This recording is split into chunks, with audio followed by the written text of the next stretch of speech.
All right, here's the update on the 93.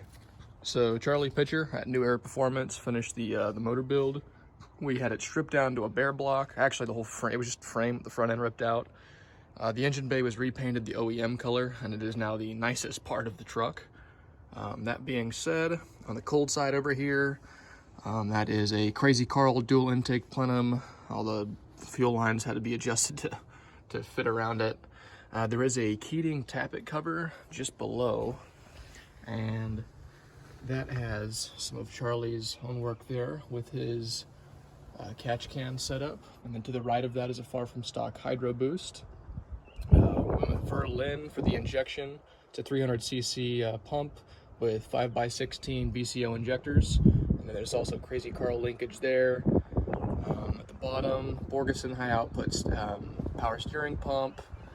Hungry diesel fuel pump, and then there's a Borgeson adjustable steering shaft, and that goes down to a far from stock steering box brace there. The red head box has been moved to the two-wheel drive position and dropped down next to these bill stains on a Northwest Fabrication crossover steering kit with kingpin deletes by Crane axle. Moving back up. The head is pretty much all Hamilton, everything, 165 valves and keepers. Charlie did the 7mm head with the fire ring, all the fancy machine work. Then there is a Steed Speed billet manifold, full send diesel coolant lines. You got a Fenley turbo, it's a 58, 76, 67. It's HX35, HX40 combo, and it is severely undersized. I definitely need to move up. Sinister diesel high output alternator, just because I think like everyone else I was chasing electrical issues.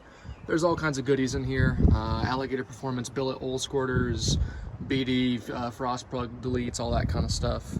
And then here up front, it's actually got a 3rd gen intercooler cut to size, and then a Mishimoto radiator as well.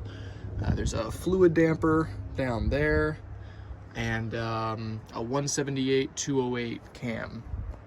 The trans was also swapped from an automatic to an NV4500. The interior is still semi-gutted. I'm working on putting all this back together. That's got a Valair clutch in it with the, I think it's 23 to 29 spline shafts and the 5th gear nut solved and all that kind of fun jazz. Kept the NP205 transfer case.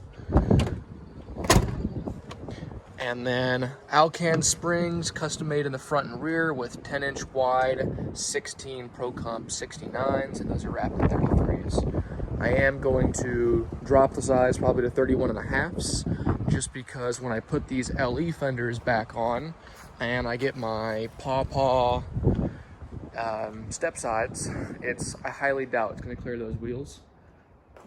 We do got a new tailgate back here, some more interior trim. Still moving into the house, but drivetrain's pretty much done. It's got suspension, it's got steering, it's got a motor, it's got a trans, so really we're down to paint and finishing up the interior. Once that's all wrapped up, then we can move on to this girl.